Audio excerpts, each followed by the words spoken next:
தமிழ்நாட்டில் இன்று நீலகிரி, கோவை, தேனி, தென்காசி, நெல்லை மாவட்டங்களில் மலைப்பகுதிகளில் மிக கனமழைக்கு வாய்ப்பிருப்பதாக வானிலை ஆய்வு மையம் தெரிவித்துள்ளது. இதனிடையே தென்காசியில் கார் மீது மரம் ஒன்று வேருடன் சாய்ந்த விபத்தில் ஓட்டுநர் நூலிழையில் உயிர் தப்பினார். தமிழ்நாட்டின் மேற்கு தொடர்ச்சி மலைப்பகுதியில் கடந்த சில நாட்களாக கனமழை பெய்த நிலையில் தற்போது மழையின் தீவிரம் சற்றே குறைந்துள்ளது. இந்நிலையில் தென்காசியில் தொடர் மழை மற்றும் பலத்த காற்றால் மரம் ஒன்று வேருடன் கார் மீது சாய்ந்தது.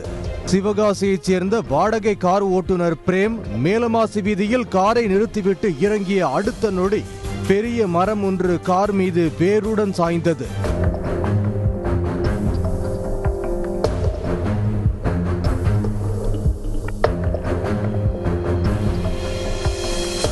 மரம் சாய்ந்ததால் அப்பகுதியில் போக்குவரத்து பாதிக்கப்பட்டது.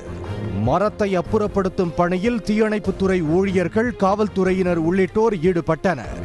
தேனி மாவட்டத்தில் ஆண்டிப்பட்டி, பெரியகுளம், போடி, கம்பம் உள்ளிட்ட இடங்களில் தொடர்ந்து சாரல் மழை பெய்து வருகிறது.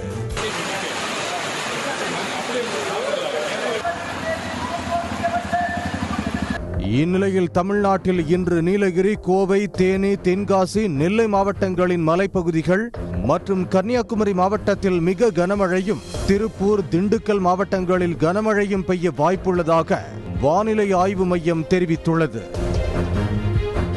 உடனுக்குடன் செய்திகளை தெரிந்து கொள்ள சன் நியூஸ் பெல் ஐகானை கிளிக் பண்ணுங்க.